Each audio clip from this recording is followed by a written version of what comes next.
এই মুহূৰ্তত আহি পৰিছে কেইবাটাও বিগ ব্ৰেকিং নিউজ আৰু এনে ধৰণৰ খবৰসমূহ নিতৌ চাবৰ কাৰণে চেনেলটো সাবস্ক্ৰাইব কৰি ভিডিঅ'টোত এটা লাইক কৰি দিব। আজিৰে পৰা অসমৰ প্ৰতিটো পৰিয়ালে প্ৰতি ইউনিটত 1 টকাকৈ ৰেহাই পাব বিদ্যুতত। মুখ্যমন্ত্ৰী হিমন্ত বিশ্ব শৰ্মাই লাইভ যোগে এই মন্তব্য কৰিছে। অহাকালিৰ পৰা আমাৰ ইলেক্ট্ৰিচিটিত ঘৰুৱা গ্ৰাহকসকলৰ প্ৰতি ইউনিটত অহাকালিৰ পৰা ইলেক্ট্ৰিচিটিৰ দাম 1 টকাকৈ কমিব।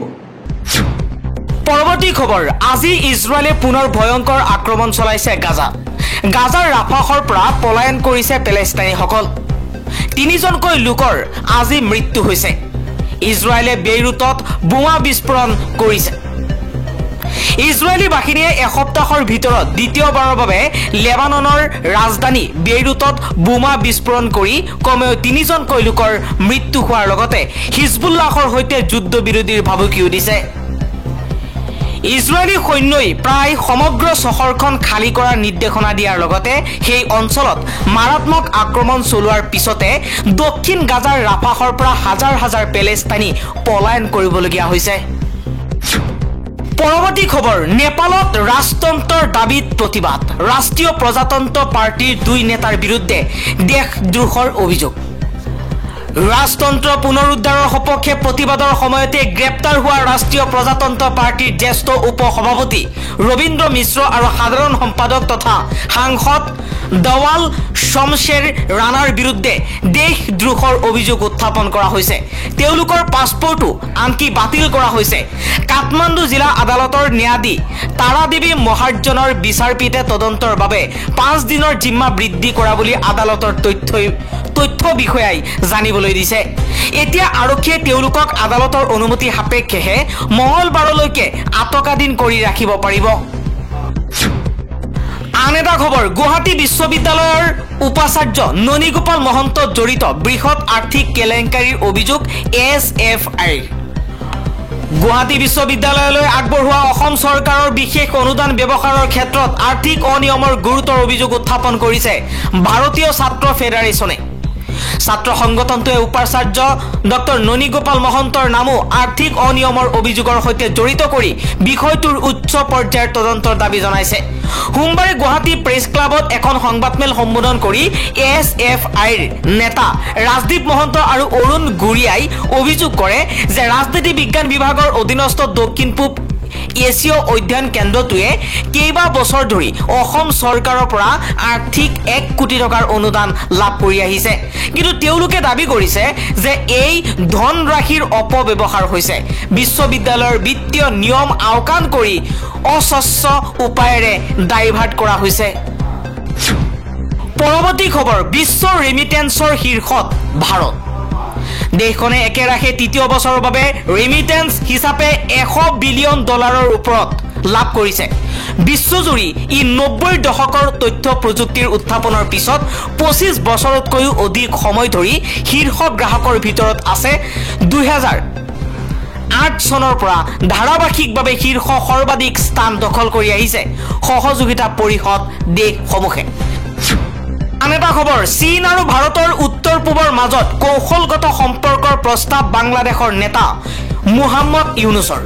বাংলাদেশলৈ অৰ্থনীতি সম্প্ৰসাৰণ কৰিবলৈ চীনক আহ্বান জনাইছে বাংলাদেশৰ মুখ্য উপদেষ্টা ডক্টৰ মুহাম্মদ ইউনুছে। উত্তৰ পূব ভাৰতৰ কথা উল্লেখ কৰিছে নেতাগৰাকীয়ে।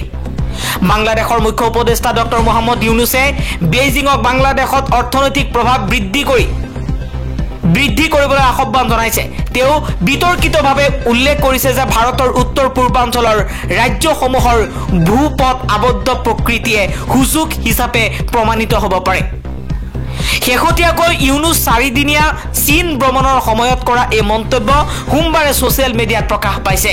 এই ভ্ৰমণৰ সময়ত ৰাষ্ট্ৰপতি শ্বি জিনপিঙক সাক্ষাৎ কৰি বেইজিঙৰ সৈতে 9খন চুক্তিত স্বাক্ষৰ কৰা ইউনুছে কৈছে যে ভাৰতৰ পূব প্ৰান্তৰ 7খন ৰাজ্যক 7 ভগ্নী বুলি কোৱা হয়।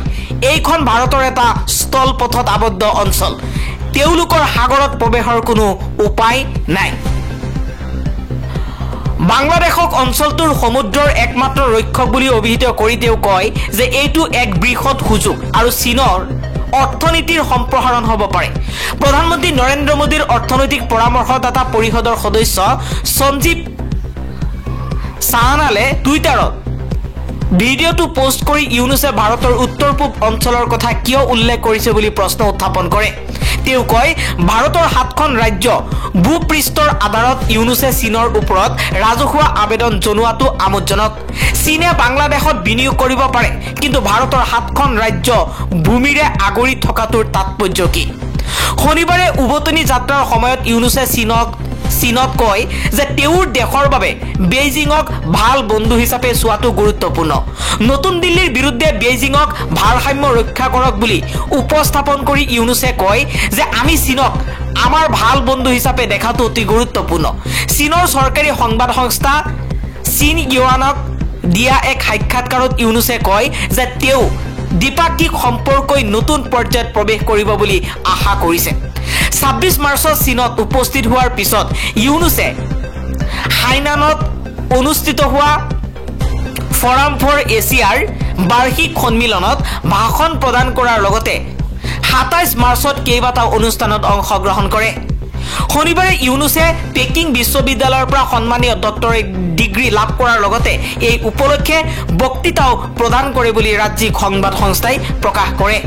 ৰাষ্ট্ৰপতি শ্বি জিনপিঙৰ সৈতে ইউনুছৰ বৈঠকৰ পিছত শুকুৰবাৰে চীন আৰু বাংলাদেশে 9খন চুক্তিত স্বাক্ষৰ কৰে, য'ত বাংলাদেশৰ মুখ্য উপদেষ্টাগৰাকীয়ে ঢাকাত শাসন ব্যৱস্থা পৰিৱৰ্তনৰ বাবে দায়ী ছাত্ৰ প্ৰতিবাদৰ ওপৰত আলোকপাত কৰে আৰু শান্তি আৰু স্থিতিশীলতা প্ৰতিষ্ঠা কৰাৰ ক্ষেত্ৰত বেইজিঙক বৃহত্তৰ ভূমিকা ল'বলৈ আহ্বান জনায়।